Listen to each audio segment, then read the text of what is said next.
ನಾನು ಸೀತೆಯ ಬಯಕೆಯನ್ನು ಈಡೇರಿಸಲು ಆ ಜಿಂಕೆಯನ್ನು ಬೆನ್ನತ್ತಿ ಹೋಗುತ್ತೇನೆ. ಅದನ್ನು ಜೀವಸಹಿತವಾಗಿಯೇ ತರುತ್ತೇನೆ. ಇಲ್ಲವೆಂದರೆ ಅದನ್ನು ಕೊಂದಾದರೂ ತರುತ್ತೇನೆ. ಸ್ವಾಮಿ, ನೀವು ಜೀವಸಹಿತವಾಗಿ ಆ ಜಿಂಕೆಯನ್ನು ಹಿಡಿದು ತರದಿದ್ದರೆ ನನಗೆ ಅದರ ಚಿನ್ನದ ಚರ್ಮದ ಮೇಲೆ ಕೂಡುವ ಸಂತೋಷ ಸಿಗಬಹುದು ಅಷ್ಟೇ. ಆಗಲಿ, ಜೀವಸಹಿತವಾಗಿಯೇ ತರಲು ನಾನು ಪ್ರಯತ್ನಿಸುತ್ತೇನೆ ದೇವಿ. ನಾನು ಬೇಗ ಬರುತ್ತೇನೆ. ಲಕ್ಷ್ಮಣ. ಸಹೋದರ, ನಾನು ಬರುವವರೆಗೂ ನೀನು ಸೀತೆಯನ್ನು ರಕ್ಷಿಸುತ್ತಿರು. ನಾನು ಬೇಗನೆ ಬರುತ್ತೇನೆ. ಅಗತ್ಯವಿದ್ದರೆ ಬಲಶಾಲಿಯಾದ ಜಟಾಯುವಿನ ಸಹಕಾರವನ್ನು ಪಡೆದು ನೀನು ಸೀತೆಯನ್ನು ಎಚ್ಚರಿಕೆಯಿಂದ ನೋಡಿಕೊ. ಹಾಗೇ ಆಗಲಿ ಸಹೋದರ. ದೇವಿ, ನಾನು ಹೋಗಿ ಬರುತ್ತೇನೆ.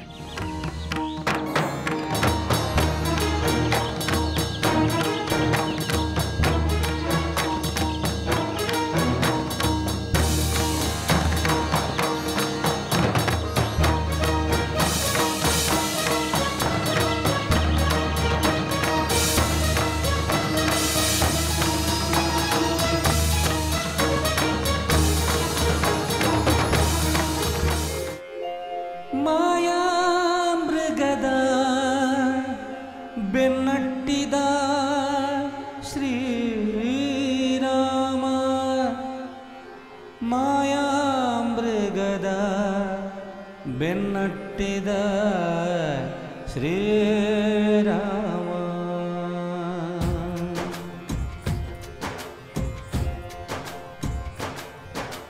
ಮಾಯಾಮೃಗದ ಬೆನ್ನಟ್ಟಿದ ಶ್ರೀರಾಮ,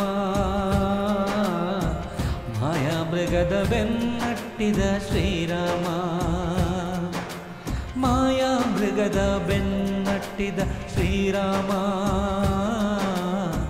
ಮಾಯಾಮೃಗದ ಬೆನ್ನಟ್ಟಿದ ಶ್ರೀರಾಮ. ಸಾಧ್ವಿ ಸೀತೆಯ ಬಯಕೆಗಾಗಿ ಮಡದಿ ಮೇಲಿನ ಮೋಹಕ್ಕಾಗಿ ಸ್ವರ್ಣ ಜಿಂಕೆಯ ಜಾಡು ಹಿಡಿದು ಎಲ್ಲ ತಿಳಿದು ತಿಳಿಯದಂತೆ ಸಾಧ್ವಿ ಸೀತೆಯ ಬಯಕೆಗಾಗಿ ಮಡದಿ ಮೇಲಿನ ಮೋಹಕ್ಕಾಗಿ ಸ್ವರ್ಣ ಜಿಂಕೆಯ ಜಾಡು ಹಿಡಿದು ಎಲ್ಲ ತಿಳಿದು ತಿಳಿಯದಂತೆ ಮಾಯಾಮೃಗದ ಬೆನ್ನಟ್ಟಿದ ಶ್ರೀರಾಮ, ಮಾಯಾಮೃಗದ ಬೆನ್ನಟ್ಟಿದ ಶ್ರೀರಾಮ, ಮಾಯಾಮೃಗದ ಬೆನ್ನಟ್ಟಿದ ಶ್ರೀರಾಮ, ಮಾಯಾಮೃಗದ ಬೆನ್ನಟ್ಟಿದ ಶ್ರೀರಾಮ. ಲಕ್ಷ್ಮಣ, ಅತ್ತಿಗೆ, ಎಷ್ಟು ಹೊತ್ತಾಯಿತು? ಸ್ವರ್ಣ ಜಿಂಕೆಯನ್ನು ಬೆನ್ನಟ್ಟಿ ಹೋದ ನನ್ನ ಸ್ವಾಮಿ ಇನ್ನೂ ಏಕೆ ಬರಲಿಲ್ಲ? ಆ ಜಿಂಕೆ ಇನ್ನೂ ಕೈಗೆ ಸಿಕ್ಕಿಲ್ಲವೆಂದು ಕಾಣುತ್ತದೆ. ಅದನ್ನು ಹಿಡಿಯಲಾಗದಿದ್ದರೆ ಕೊಂದಾದರೂ ತರುತ್ತೇನೆ ಎಂದು ಹೇಳಿದರು. ಮಹಾವೀರರಾದ ನನ್ನ ಸ್ವಾಮಿಗೆ ಒಂದು ಜಿಂಕೆಯನ್ನು ಹಿಡಿಯಲು ಇಷ್ಟು ಸಮಯ ಬೇಕೆ? ಅತ್ತಿಗೆ, ನೋಡಿದೊಡನೆ ಅದು ನಿಜವಾದ ಜಿಂಕೆಯಲ್ಲ, ಮಾಯಾ ಜಿಂಕೆ ಎಂದು ನನಗೆ ಅನಿಸಿತು. ಆ ಜಿಂಕೆ ರಾಕ್ಷಸ ಮಾಯೆಯಾದರೆ ಅದನ್ನು ಸಂಹರಿಸುವೆ ಎಂದು ಸಹೋದರ ಹೇಳಿದ್ದಾನೆ. ಏನೇ ಆದರೂ ಆ ಮಾಯಾ ಗೀಯಗಳೆಲ್ಲ ನಮ್ಮ ರಾಮಚಂದ್ರನ ಮುಂದೆ ನಡೆಯುವುದಿಲ್ಲ. ಆ ಅಸುರನನ್ನು ಅವನು ಖಂಡಿತ ಕೊಂದು ಬರುತ್ತಾನೆ. ನೀವು ಚಿಂತಿಸಬೇಡಿ. ಮಾಯಾಮೃಗದ ಬೆನ್ನಟ್ಟಿದ ಶ್ರೀರಾಮ, ಮಾಯಾಮೃಗದ ಬೆನ್ನಟ್ಟಿದ ಶ್ರೀರಾಮ, ಲಂಕೆಯರಸನ ಅಣತಿಯಂತೆ ಬಿಂಕವಾಗಿ ಸಾಗೋ ಜಿಂಕೆ, ಲಂಕೆಯರಸನ ಅಣತಿಯಂತೆ ಬಿಂಕವಾಗಿ ಸಾಗೋ ಜಿಂಕೆ, ಮಾಯದಾಟ ಮುಗಿದ ಮೇಲೆ, ಮಾಯದಾಟ ಮುಗಿದ ಮೇಲೆ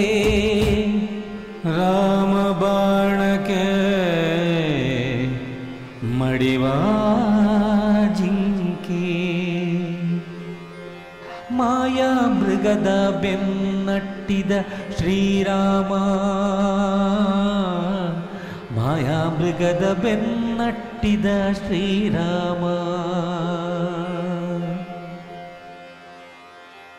ಎಲೈ ಸ್ವರ್ಣ ಜಿಂಕಿ, ನೀನು ನನ್ನನ್ನು ಸಾಕಷ್ಟು ದಣಿಸಿದೆ. ಈ ಅರಣ್ಯದೆಲ್ಲ ನನ್ನನ್ನು ಅಲೆದಾಡಿಸಿದೆ. ಈಗ ನೀನು ನನ್ನ ಕಣ್ಣುಗಳಿಂದ ಮರೆಯಾಗಲು ನಾನು ಬಿಡುವುದಿಲ್ಲ. ನೀನು ಮರೆಯಾದರೂ ಈ ನನ್ನ ಬಾಣ ನಿನ್ನನ್ನು ಬಿಡುವುದಿಲ್ಲ.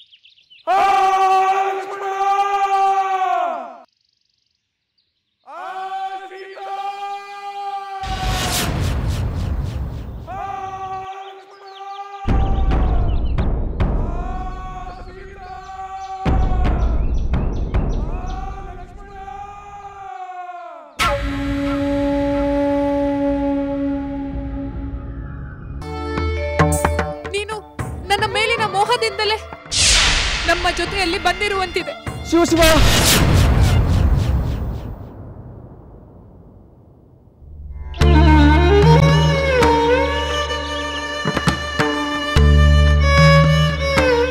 ಸಾಕು ಹೊತ್ತಿಗೆ ಸಾಕು. ಕಾದ ಸೀಸದಂತಹ ಕಠಿಣವಾದ ಮಾತುಗಳನ್ನು ಆಡಬೇಡಿ. ನಾನು ನಿಮ್ಮನ್ನು ಹೆತ್ತ ತಾಯಿಯಂತೆ ಕಾಣುತ್ತಿದ್ದೇನೆ. ಮೃತ್ಯುವಿಗಿಂತಲೂ ಕ್ರೂರವಾದ ಇಂತಹ ಕಠಿಣವಾದ ಮಾತುಗಳನ್ನಾಡಲು ನಿಮಗೆ ಹೇಗಾದರೂ ಮನಸ್ಸು ಬಂತು ಮಾತೆ? ಸಹೋದರನ ಆಜ್ಞೆಯನ್ನು ಪಾಲಿಸುವುದು ನನ್ನ ಧರ್ಮವೆಂದು ನಿಮಗೆ ತಿಳಿಯದೆ, ಇದು ರಾಕ್ಷಸರ ಮಾಯೆ ಎಂದು ಎಷ್ಟು ಸಾರಿ ಹೇಳಿದರೂ ನೀವು ಏಕೆ ಅರ್ಥ ಮಾಡಿಕೊಳ್ಳುತ್ತಿಲ್ಲ? ದೂಷಣರನ್ನು ಕೊಂದು ನಾವು ರಾಕ್ಷಸರ ವೈರತ್ವವನ್ನು ಕಟ್ಟಿಕೊಂಡಿದ್ದೇವೆ. ಮಾಯಾವಿಗಳಾದವರು ಯಾವ ಕ್ಷಣದಲ್ಲಿ ಏನು ಕೇಡು ಮಾಡುವರೋ ಹೇಳಲಾಗುವುದಿಲ್ಲ. ಅಸಹಾಯ ಶೂರನಾದ ರಾಮಚಂದ್ರನ ಕ್ಷೇಮದ ಬಗ್ಗೆ ನೀವೇಗೆ ಆತಂಕ ಪಡುತ್ತೀರಿ? ನಿಮ್ಮೊಬ್ಬರನ್ನೇ ಇಲ್ಲಿ ಬಿಟ್ಟು ಹೋಗುವುದು ಆಪತ್ತಿಗೆ ಆಹ್ವಾನ ನೀಡಿದಂತೆ. ನಿಮ್ಮಿಬ್ಬರ ಸೇವೆಯಲ್ಲದೆ ನನ್ನಲ್ಲಿ ಕಿಂಚಿತ್ತೂ ದುರುದ್ದೇಶವಿಲ್ಲ ಮಾತೆ. ಮತ್ತೆ ಮತ್ತೆ ನೆಪಗಳನ್ನು ಹೇಳಿ ಕಾಲಹರಣ ಮಾಡುತ್ತಾ ನನ್ನ ಸ್ವಾಮಿಯ ರಕ್ಷಣೆಗೆ ಧಾವಿಸದಿರುವ ನೀನು ದುಷ್ಟ. ನನ್ನನ್ನು ಪಡೆದುಕೊಳ್ಳುವ ದುರಾಲೋಚನೆ ಇಲ್ಲದಿದ್ದರೆ ನನ್ನ ಮಾತನ್ನು ನೀನು ಕಡೆಗಣಿಸುತ್ತಿರಲಿಲ್ಲ. ಈ ಕೆಟ್ಟ ಆಸೆಯಿಂದಲೇ ವೇಷಧಾರಿಯಾಗಿ ನೀನು ನಮ್ಮ ಜೊತೆಯಲ್ಲಿ ಅರಣ್ಯಕ್ಕೆ ಬಂದಿರುವೆ. ಅಥವಾ ಆ ಭರತನೇ ನಮಗೆ ಕೇಡು ಮಾಡಲೆಂದು ನಿನ್ನನ್ನು ಇಲ್ಲಿಗೆ ಕಳಿಸಿರಬಹುದು. ಆದರೆ ಎಂದಿಗೂ ಈ ನಿನ್ನ ಕೆಟ್ಟ ಆಸೆ ಈಡೇರುವುದಿಲ್ಲ. ಅಯ್ಯೋ, ಎಂಥ ಕೆಟ್ಟ ಆಪಾದನೆ!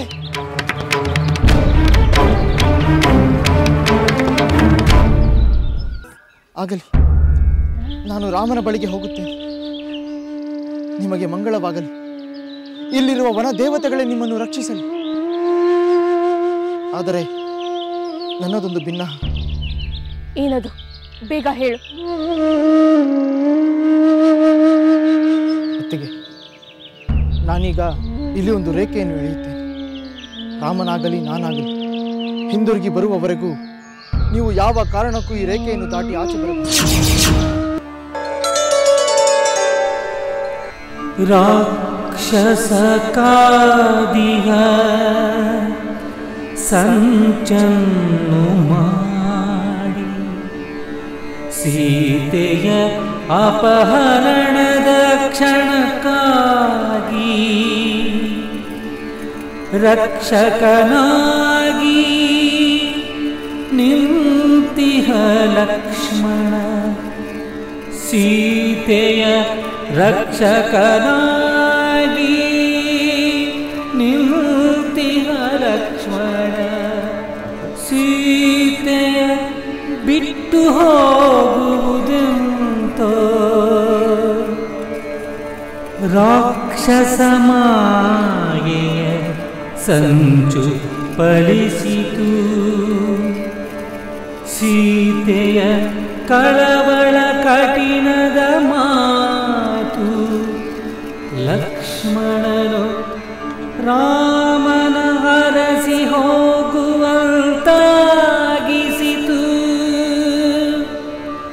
ರಾಕ್ಷಸ ಮಾಯೆಯ ಸಂಚು ಫಲಿಸಿತು. ಸೀತೆಯ ಕಳವಳ ಕಠಿಣದ ಮಾತು ಲಕ್ಷ್ಮಣನು. ಮನಸ್ಸು ಏಕೋ ಅಧೀರವಾಗುತ್ತಿದೆ. ಯಾವುದೋ ಅಪಶಕನದ ಸೂಚನೆ ಇರುವಂತಿದೆ. ನಾನು ರಾಮನ ಜೊತೆಯಲ್ಲಿ ಮರಳಿ ಬಂದಾಗ ಅತ್ತಿಗೆಯನ್ನು ನೋಡುತ್ತೇನೋ ಇಲ್ಲವೋ ಎಂಬ ಸಂದೇಹ ಸುಳಿಯುತ್ತಿದೆ. ವಿಧಿ ಇಟ್ಟಂತಾಗಲಿ. ಇನ್ನು ಇಲ್ಲಿದ್ದು ಅತ್ತಿಗೆಯ ಕ್ರೂರ ಮಾತುಗಳನ್ನು ಕೇಳಲಾರೆ. ನಾನು ಹೋಗಲೇಬೇಕು. ಹೋಗುತ್ತೇನೆ. ರಾಕ್ಷಸ ಮಾಯೆಯ ಸಂಚು ಫಲಿಸಿತು. ಸೀತೆಯ ಕಳವಳ ಕಠಿಣದ ಮಾತು ಲಕ್ಷ್ಮಣನು ರಾಮನ ಅರಸಿ ಹೋಗುವಂತಾಗಿಸಿತು. ಸೀತೆಯ ರಕ್ಷಣೆಗೆಂದು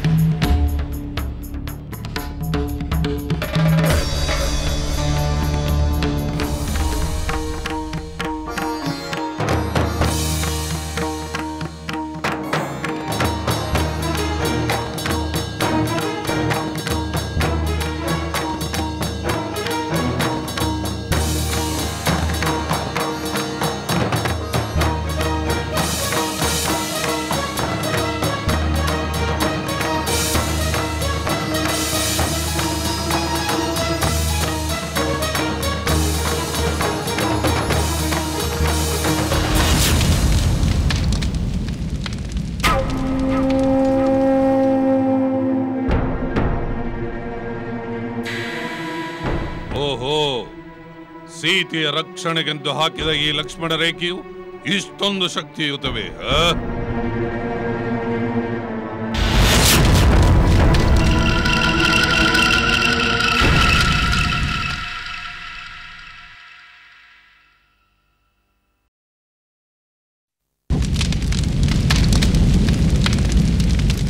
ಈ ಲಕ್ಷ್ಮಣ ರೇಖೆಯು ಬಹಳ ಕ್ರೂರವಾಗಿದೆ. ಯಾವ ಮಾಂತ್ರಿಕ ಶಕ್ತಿಯನ್ನು ತುಂಬಿದ್ದಾನೋ ಇದನ್ನು ದಾಟಿ ಹೋಗುವುದು ಸಾಧ್ಯವಿಲ್ಲ.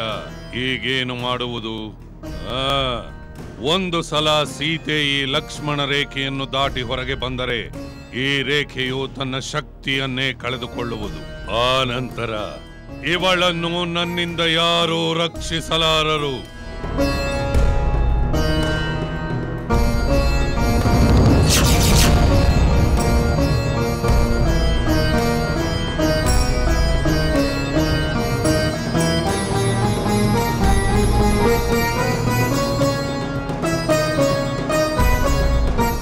भवति भिक्षां देहि।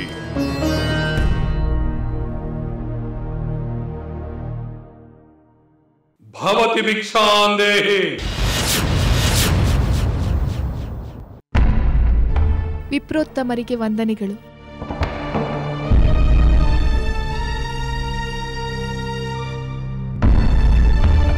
ಸುಖೇ ಭವ, ಸುಖೀ ಭವ. ಚಿನ್ನದ ಮೈಕಾಂತಿಯುಳ್ಳ, ಪೂರ್ಣ ಚಂದ್ರನಂತಹ ಮುಖವುಳ್ಳ, ಜಿಂಕೆಯಂತಹ ಸುಂದರವಾದ ನಯನಗಳಿಂದ ಶೋಭಿಸುವ ಮನೋಹರ ರೂಪಿನ ನೀನು ಯಾರೋ? ಶ್ರೀದೇವಿಯೋ, ಭೂದೇವಿಯೋ, ಅಪ್ಸರೆಯೋ, ಗಂಧರ್ವ ಕನ್ಯೆಯೋ, ಅಥವಾ ಮನ್ಮಥನ ಮನದನ್ನೇ ರತಿದೇವಿಯೋ? ಯಾರು ನೀನು? ಯಾರಿವನು? ನನ್ನ ಪತಿಯ ಆಗಮನದ ನಿರೀಕ್ಷೆಯಲ್ಲಿ ತಳಮಳಿಸುತ್ತಿರುವ ನನ್ನೆದುರು ನಿಂತು ನನ್ನ ಸೌಂದರ್ಯವನ್ನು ವರ್ಣಿಸುತ್ತಿರುವ ಈ ಉತ್ತಟ ಸನ್ಯಾಸಿ ಯಾರು? ಇವನ ಪ್ರಶ್ನೆಗಳಿಗೆ ನಾನು ಏನೆಂದು ಉತ್ತರ ಕೊಡಲಿ? ನೀನೇಕೆ ಮಾತನಾಡುತ್ತಿಲ್ಲ? ನಿನ್ನಂತಹ ರೂಪವತಿಯನ್ನು ನಾನು ಇಡೀ ಭೂಮಂಡಲದಲ್ಲೇ ಕಂಡಿಲ್ಲ. ಸುಕೋಮಲ ಶರೀರದ ನೀನು ಈ ಅರಣ್ಯದಲ್ಲಿ, ಈ ತಪೋವನದಲ್ಲಿ ತಪಸ್ವಿನಿಯಂತೆ ಇರುವುದನ್ನು ಕಂಡು ನನ್ನ ಮನಸ್ಸು ಕದಡಿ ಹೋಗಿದೆ. ನಿನ್ನಂಥವಳಿಗೆ ಈ ಅರಣ್ಯವಾಸ ತರವಲ್ಲ. ನೀನು ಇಲ್ಲಿಂದ ಹೊರಟು ಬಿಡು. ಕಾಮರೂಪಿಗಳಾದ ಭಯಂಕರ ರಾಕ್ಷಸರಿರುವ ಈ ಕಾಡನ್ನು ಬಿಟ್ಟು ಉಪವನಗಳಿಂದ ಕಂಗೊಳಿಸುತ್ತಿರುವ ಸುಂದರವಾದ ನಗರದಲ್ಲಿ ಇರಬೇಕಾದವಳು ನೀನು. ನಾನು ಸುಮ್ಮನಿದ್ದರೆ ಇವನ ಬಾಯಿಯಿಂದ ಸನ್ಯಾಸಿಗಳಿಗೆ ಉಚಿತವಲ್ಲದ ನನ್ನ ವರ್ಣನೆಯನ್ನು ಕೇಳಿಸಿಕೊಳ್ಳಬೇಕಾಗುತ್ತದೆ. ಮೊದಲು ಇವನಿಗೆ ಭಿಕ್ಷೆಯನ್ನು ನೀಡಿ ಇಲ್ಲಿಂದ ಕಳಿಸಿಬಿಡುತ್ತೇನೆ.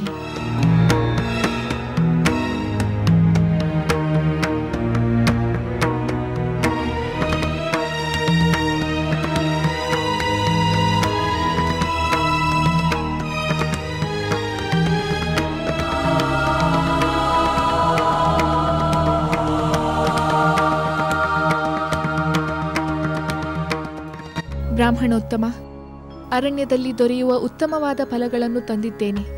ದಯಮಾಡಿ ಸ್ವೀಕರಿಸಿ. ನಿಮ್ಮ ಜೋಳಿಗೆಯನ್ನು ಹಿಡಿಯಿರಿ. ಸುಂದರಿ, ನನ್ನ ಪ್ರಶ್ನೆಗೆ ನೀನು ಸಮಾಧಾನವನ್ನು ಹೇಳಲಿಲ್ಲ. ನಿನ್ನ ಉಪಚಾರ ಆಮೇಲಿರಲಿ. ಮೊದಲು ನನ್ನ ಕುತೂಹಲವನ್ನು ತಣಿಸು. ಇವನು ಬ್ರಾಹ್ಮಣ, ಮೇಲಾಗಿ ಅತಿಥಿ, ತಪಸ್ವಿ ಇದ್ದರೂ ಇರಬಹುದು. ಒಂದು ವೇಳೆ ನಾನು ಉತ್ತರ ಕೊಡದಿದ್ದರೆ ಶಾಪ ಕೊಟ್ಟರೂ ಕೊಡಬಹುದು. ವಿಪ್ರೋತ್ತಮ, ನಾನು ಮಿಥಿಲೆಯ ಜನಕ ರಾಜರ ಪುತ್ರಿ, ಸೀತೆ ಎಂದು ನನ್ನ ಹೆಸರು. ಅಯೋಧ್ಯೆಯ ದಶರಥ ಮಹಾರಾಜರ ಜ್ಯೇಷ್ಠ ಪುತ್ರ, ಶ್ರೀರಾಮಚಂದ್ರರ ಧರ್ಮಪತ್ನಿ. ದಶರಥ ಮಹಾರಾಜರು ಕಿರಿಯ ರಾಣಿ ಕೈಕೇಯಿಯವರಿಗೆ ಕೊಟ್ಟ ಮಾತಿನಂತೆ ನನ್ನ ಸ್ವಾಮಿ 14 ವರ್ಷ ವನವಾಸ ಮಾಡಲು ಅರಣ್ಯಕ್ಕೆ ಬಂದಿದ್ದಾರೆ. ಅವರೊಂದಿಗೆ ನಾನು ಮತ್ತು ನನ್ನ ಮೈದುನ ಲಕ್ಷ್ಮಣ ಬಂದಿದ್ದೇವೆ. ನಿಮ್ಮ ಪ್ರಶ್ನೆಗೆ ಉತ್ತರ ನೀಡಿದೆನಲ್ಲ ವಿಪ್ರೋತ್ತಮ, ಈಗಲಾದರೂ ಭಿಕ್ಷೆಯನ್ನು ಸ್ವೀಕರಿಸಿ.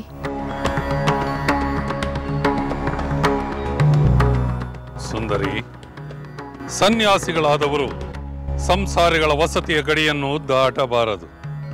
ನೀನೇ ಸ್ವಲ್ಪ ಮುಂದೆ ಬಂದು ನನ್ನ ಜೋಳಿಗೆಗೆ ಭಿಕ್ಷೆಯನ್ನು ಹಾಕು.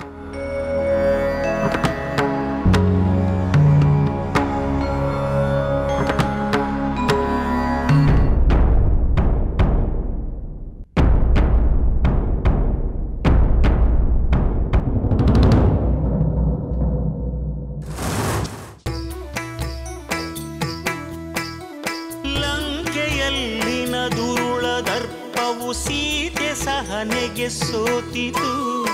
ಅಂಕೆ ಇರದ ಅಸುರ ಕುಲವು ರಾಮ ಬಾಣಕ್ಕೆ ಅಡಗಿತು. ದೂರವಿರಲಿ ಸನಿಹವಿರಲಿ ರಾಮ ಹೃದಯ ನಿವಾಸಿನಿ. ಯುಗವು ಯುಗವು ಸಾಗಲಿ ಅಕಳಂಕ ಪ್ರೇಮ ಪ್ರಬೋಧಿನಿ. ಅಮರ ಗಾಧೆ ಧರಣಿ ಜಾತೆ ಸಾಧ್ವೆ ಸೀತೆ ಸುಚರಿತೆ. ಸಹನ ಶಕ್ತಿ ಪತಿಯ ಭಕ್ತಿ ಲೋಕಮಾನ್ಯ ವಂದಿತೆ.